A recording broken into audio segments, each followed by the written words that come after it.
Assalamualaikum warahmatullahi wabarakatuh. Bismillah, alhamdulillah, salatu wassalamu ala rasulillah, la hawla wa la quwata illa billah, amma ba'd. Hadratil muhtaramin, sahabat-sahabatku sekalian dimanapun berada, alhamdulillah kita memasuki pagi yang ke-19 di bulan Ramadan. Semoga kita senantiasa diberi kekuatan untuk istiqomah dalam menjalankan puasa kita dan mengisi Ramadan kali ini dengan memperbanyak ibadah menggapai ridhonya Allah Subhanahu wa taala. Sebelum kajian kita mulai, mari sama-sama kita haturkan kirimkan hadiah surah Fatihah kepada baginda Rasulullah SAW, kepada para keluarganya, para sahabat-sahabatnya, kepada para tabi'in, para ulama, para pejuang, para wali, mobil khusus kepada guru-guru kita yang sudah membimbing kita, mengajari kita, mendidik kita, pada mursyid kita, kepada leluhur-leluhur kita, orang tua kita, sanak handai tolan kita yang sudah mendahului kita, wabil khusus musannaf hadal kitab ala hadiniyah al-fatihah. Iya kan amin. Terima kasih. Melanjutkan kajian kitab Asrarus Shalah. Bismillahirrahmanirrahim. Qala al-musannif hadzal kitab rahimallahu taala wa nafa'ana bihi wa bi ulumihi fid dharain amin. Halul abdi bainas sajdatain. Keadaan seorang hamba di antara dua sujud.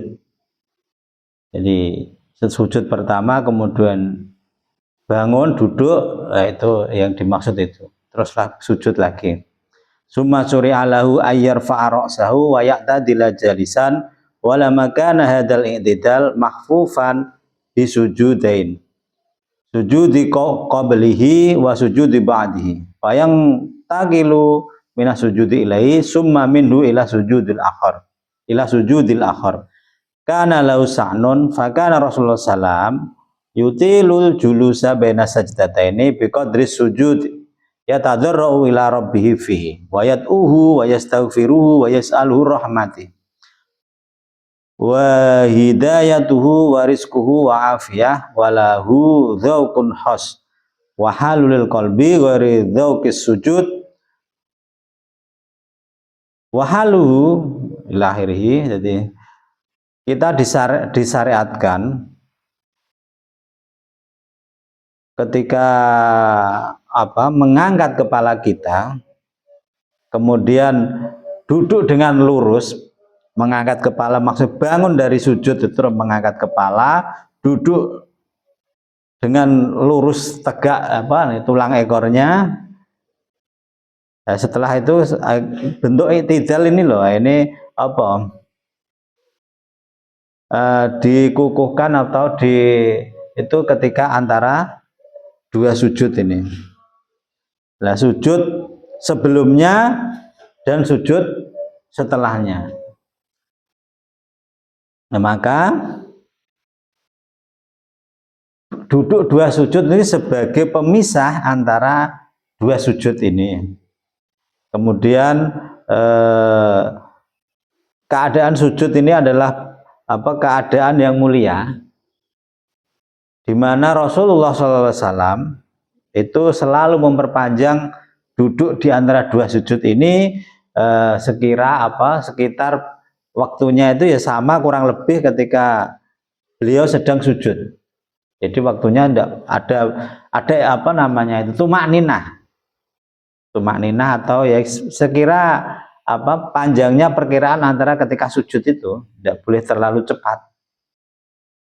Kemudian beliau dalam keadaan duduk dua sujud ini tadzarru, dia rendah hati di hadapan Allah Subhanahu wa taala. Kemudian beliau berdoa, meminta ampunan, meminta tambahnya rahmat dari Allah, minta hidayah kepada Allah, meminta rezeki, minta kesehatan. Juga beliau dalam keadaan sujud, duduk dua sujud ini, di antara dua sujud ini ada rasa khusus, yaitu bagaimana keadaan hati ketika di luar sujud ini. Ketika sujud kan kita diajarkan kemarin itu sungguh bentuk apa, serendah-rendahnya kita di hadapan Allah. Dan ini suasana itu juga ketika duduk di atas sujud itu kita rasa itu harus terus kita bawa. Wahaluhu fal abdu hadal qu'ud ya tamatsalu jalisan baina yaday rabbih mulaqiyan nafsahu baina yadayhi mu'tadiran ilahi mimma janah raghiban ilahi ayyufira lahu wa yarhamhu musta'diyan lahu ala nafsihil ammarati bisu. Nah, keadaan ketika duduk dua sujud ini seorang hamba itu keadaan sujud ini apa? Ya tamassalu seperti orang-orang yang duduk di depan di hadapan Allah Subhanahu wa taala. Jadi kita penuh khusyuk hudur. Kemudian apa? Kita itu merunduk, jiwa kita merunduk di hadapan Allah dengan cara ketika duduk ini agak merunduk kepalanya. Itu juga kita membawa suasana batin kita untuk selalu merunduk di hadapan Allah. Nah, kita seperti apa? Menghadap kepada Allah dengan apa ya? Tanpa apa? Kita menyerah total tanpa alasan di hadapan, tanpa misalnya banyak alasan, banyak protes, kita menyerah, tunduk di hadapan Allah sambil kita mengharap kepada Allah untuk Allah mengampuni dosa-dosa kita, kemudian Allah merahmati kita. Jangan sampai kita ini apa? Tertipu daya, kita menipu diri kita di hadapan Allah dengan apa? Masih memperturutkan ammarah bisu, yaitu nafsu-nafsu ammarah yang buruk. Ini mana dalam sholat itu bentuk kita penghajaran kepada nafsu-nafsu itu benar-benar kita kita kalahkan, kita rentekan serendah-rendahnya nafsu-nafsu kita. Soalnya nafsu itu sudah berada pada diri kita, tidak bisa lepas, itu bagian dari diri kita. Maka kita kendalikan, kita tekan serendah-rendahnya.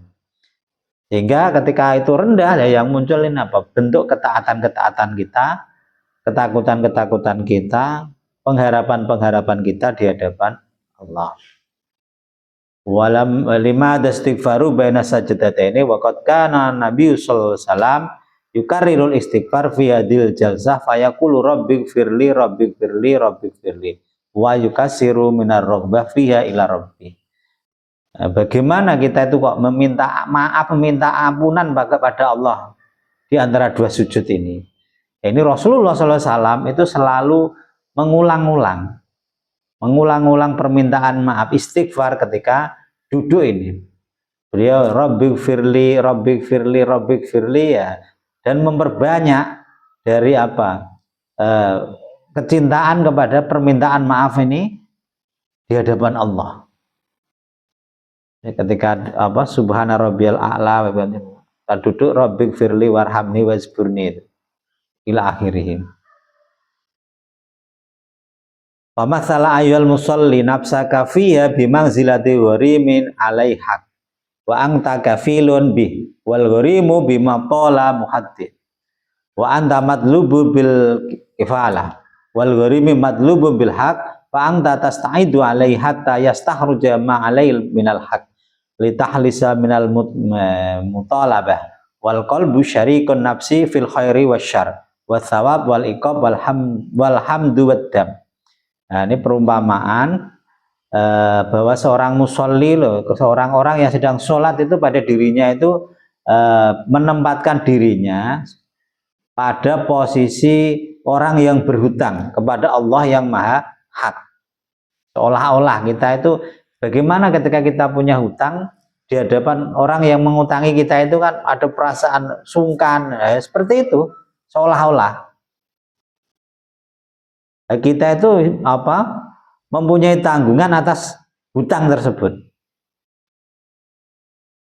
Bagaimana kita itu ketika ditagih seorang misalnya ini penagih hutang yang kita hutangi itu menagih kepada kita, dan kita berdaya upaya untuk menunda-nunda dengan merayu atau menunda-nunda, meminta penundaan dengan bahasa yang merayu-rayu di hadapan yang menagih hutang itu. Seolah-olah kita di hadapan Allah ya seperti itu posisinya, seolah-olah.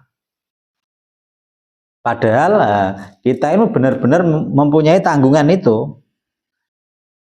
Nah, kita sebagai seorang penghutang itu butuh kepada orang yang kita hutangi, benar-benar butuh. Sementara kita belum mampu untuk menuntaskan hutang tersebut. Maka kita bagaimana berusaha supaya orang yang menghutangi itu tidak marah. Kita berusaha menunda dengan bahasa yang itu kita meminta maaf ya seperti itu. Perasaan seolah-olah.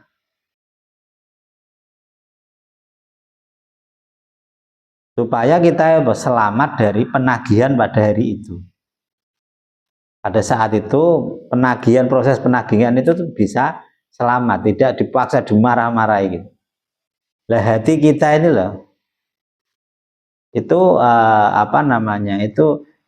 adalah sekutu bagi jiwa kita di dalam kebaikan dan keburukan, juga dalam pahala dan dosa, siksa, dalam pujian dan hinaan. Itu hati kita itu selalu menyertai diri kita dalam dua hal yang saling berhadapan itu. Maka ya bagaimana kita membawa hati kita itu, jiwa kita itu selalu kita arahkan kepada hal-hal yang positif. Bagaimana kalau kita selalu merasa minta banyak dosa di hadapan Allah, supaya tidak sombong, kita minta maaf, kita minta ampunan. Itu yang harus kita lakukan supaya Allah ini ridho dengan kita. Soalnya Allah tidak suka dengan hamba-hambanya yang sombong, yang angkuh. Wa nafsu min sa'nihal abaku hal khuruju min raqil ubudiyah wa tadhi'u huququllahi azza wa jalla wa huququl ibadi allati qablaha wal qalbu syarikuha angqawi sultaniha wa asiraha wa ya sarikatuhu wa asiratuhu inna qawiyya sultani. Jiwa kita ini loh, diri kita itu punya keadaan-keadaan bagaimana mempunyai keadaan bagaimana ketika kita keluar atau minggat dari sifat penghambaan kita. Itu jiwa kita itu punya potensi itu untuk selalu, kita yang ditakdirkan sebagai seorang hamba di hadapan Allah itu terkadang keluar dari jalur itu.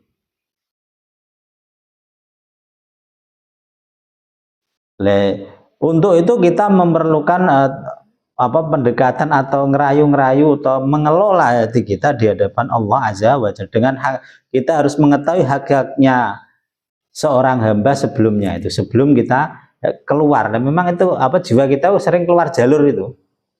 Nah, bagaimana kita itu hati kita, pikiran kita selalu kita ajak ke dalam jalur yang sudah digariskan oleh Allah. Nah, hati ini adalah sekutu bagi kita untuk selalu menguatkan dalam kerajaan hati kita dan rahasia-rahasia kita supaya supaya ini loh, kita itu senantiasa tidak lepas dari jalur sebagai seorang hamba. Fasuri alil abdi arrafa arsaha minas sujud in yajsu baina yadayillahi ta'ala musta'diyan ala nafsi mu'tadiran min dzambi ila rabbih wa mimma kana minha raghiban ilaihi ayyarhamahu wa yaghfira lahu wa yarhamahu wa yahdiyahu wa yarzuqahu wa yu'afihi. Wadil khamsu kalimat qad jama'a khairat dunya wal akhirah fa innal abda muhtajun ila mudarri ila tahsili maslahati fid dunya wa fil akhirah wa daf'ul madar anhu fid dunya wal akhirah wa qad tadammana hadza du'a dzalika kullu. Disyariatkan bagi seorang hamba, bagi kita itu untuk mengangkat kepala kita dari sujud itu, kemudian apa, kita duduk dengan apa, ini merunduk di depan Allah, dan kita mengupayakan diri kita itu juga senantiasa merunduk. Kita sedang menghadap dengan membawa banyak, mengakui perasaan membawa banyak dosa di hadapan Allah. Nah, makanya kita itu apa, meminta DP kepada Allah untuk selalu Allah itu menyurahkan rahmatnya kepada kita, mengampuni kita, meminta belas kasihannya, meminta hidayahnya, meminta rizkinya, dan meminta kekuatan kesehatan kepada Allah Subhanahu wa Ta'ala. Dan kalimah 5 ini yaitu apa namanya, meminta rahmat, meminta ampunan, meminta hidayah, meminta rezeki, dan meminta kesehatan ini, yaitu sudah dikumpulkan dalam kumpulan-kumpulan kebaikan dunia dan akhirat. Karena seorang hamba itu butuh kepada apa namanya, kelima hal ini untuk apa? Kemaslahatan, menghasilkan kemaslahatan, kebaikan di dunia dan di akhirat. Dan kita apa, menolak segala kemelaratan dari kelima dunia hal ini, baik di dunia maupun di akhirat. Nah, itu sudah terkumpul dalam doa-doa dalam ketika kita apa, duduk dua sujud itu. Fa inna rizqa yatlubu ila maslahid dunya wa akhirah wa yajma'u rizqa badanihi wa rizqa qalbihi wa ruhihi wa huwa afdalur raziqin wal bil afiyah tadfa'u mudarri'a wal hidayah tajlabu lahu maslaku akhirah wal maghfirah tadfa'u anhu mudarud dunya wal akhirah wa rahmat tajma'u dzalika kulluh wal hidayah ta'ummu bi tafasila umurahu kulliha. Kemudian rezeki, ya ini apa, rezeki itu apa, menarik seorang kita untuk menghubungkan kita dengan rezeki yang Allah berikan untuk kebaikan dunia dan akhirat. Kemudian dikumpulkan rezeki itu di badan kita, dan rezeki di hati kita dan di ruh kita. Badan diberi rezeki, terus hati diberi rezeki, ruh juga diberi rezeki. Nah, inilah yang termasuk apa, rezeki yang paling utama itu. Rezeki badan, rezeki hati, dan rezeki ruh. Wal afiyah, dan kesehatan. Nah, ini loh, bisa menolak kepada kepayaan kita semua itu. Jadi kita minta dikuatkan, disehatkan. Sementara hidayah itu apa? Narik kepada kemaslahat akhirat. Jadi ketika kita memohon hidayah dan diberi hidayah, kita itu condong apa, ketika dapat hidayah itu untuk kebaikan akhirat. Sementara ampunan itu menolak tadfa'u, menolak kepada kesusahan di dunia dan di akhirat. Itu ampunan. Bagaimana kalau Allah itu murka kepada kita? Di dunia murka itu hidup kita udah repot, apalagi di akhirat. Sementara kasih sayang, rahmat itu dikumpulkan atas semua itu, kasih sayang baik dunia dan akhirat. Sementara hidayah itu menyempurnakan, meratakan apa, untuk kita sampai kepada semua urusan kita itu. itu hidayah baik dunia maupun akhirat.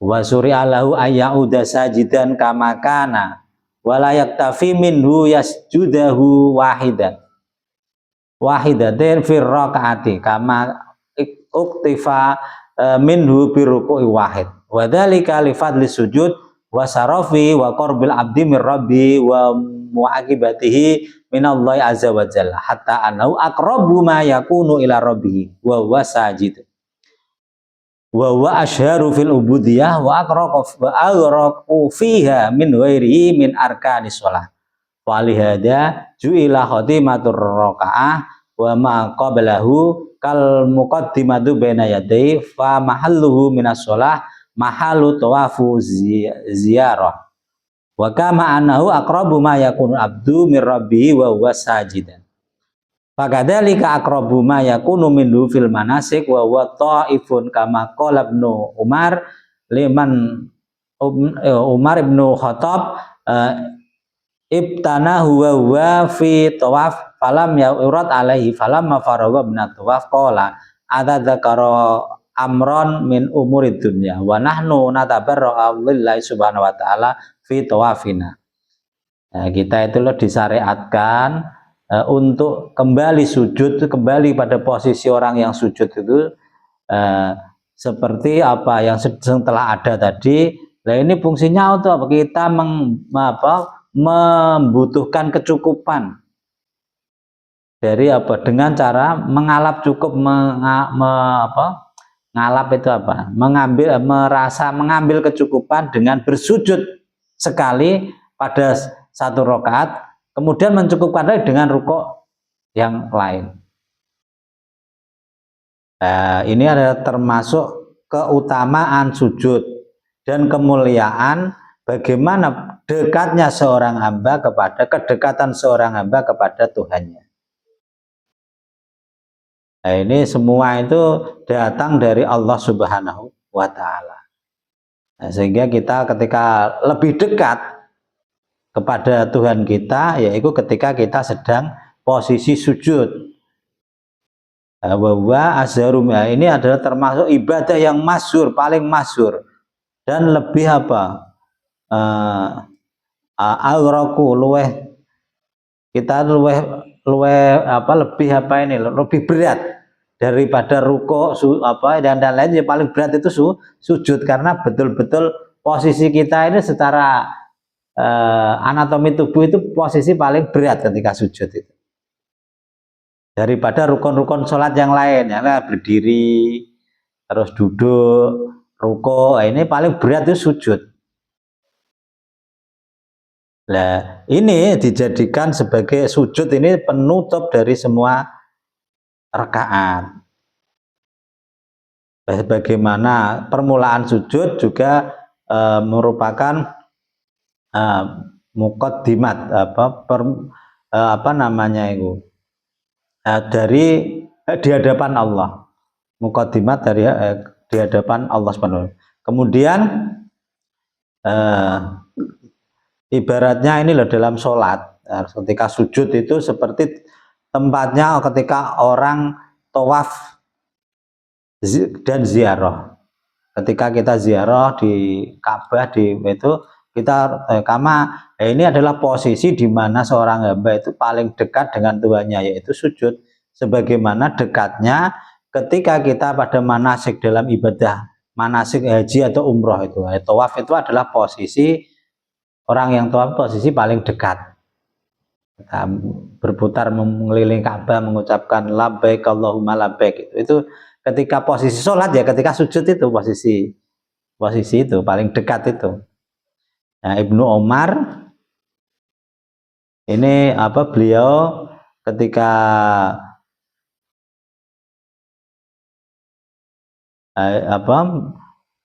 berkata ketika ada orang berkhutbah.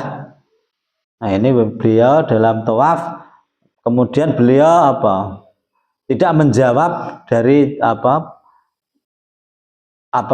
panggilan dari orang-orang itu. Nah, kemudian setelah selesai dari tawaf beliau menjawab karena saking khusyuknya. Jadi tidak boleh ketika tawaf itu apa dipanggil terus ya, seenaknya ndak ini ketika makanya itu ketika selesai baru atadzakaru amram min umurid dunya. Apa kamu mengucapkan dari urusan dunia sementara nahnu nataro sementara kita itu meninggalkan itu karena Allah Subhanahu wa taala di dalam tawaf kita. Dan maka karena posisi ketika sedang bertawaf itu khusyuk. Kita khusyuk, enggak usah kita sambil tawaf ngurus-ngurus yang enggak sambil apa ya memang khusyuk kita. Ya, kalau tawaf ini kan muter posisinya kayak orang jalan terus itu ya. Karena sujud itu malah lebih karena apa? Kita itu benar-benar fisik kita, bentuk posisi tubuh kita yang benar-benar itu kalau terlalu lama itu ya bisa-bisa apa? Kepala ini tambah berat itu karena di bawah yang biasanya di atas. Maka itu adalah bentuk kita itu apa? Merendahkan kita serendah-rendahnya di hadapan Allah. Semoga kita apa namanya bisa menjalankan atau memahami apa yang dimaksud oleh musannaf. Ubudiyatul julus li tasyahudi wa makna tahiyat. Ubudiyah ketika duduk dalam tahiyat dan makna-makna kalimat dalam tahiyat. Wallahu a'lam bishawab. Apabila ada kekurangan, ada kesalahan itu murni dari kebodohan kami, khilafan kami. Apabila ada kebenaran itu adalah pertolongan dari Allah Subhanahu wa taala. Sekian semoga bermanfaat. Wabillahi taufik wal hidayah wa ridha wal inayah. Wassalamualaikum warahmatullahi wabarakatuh.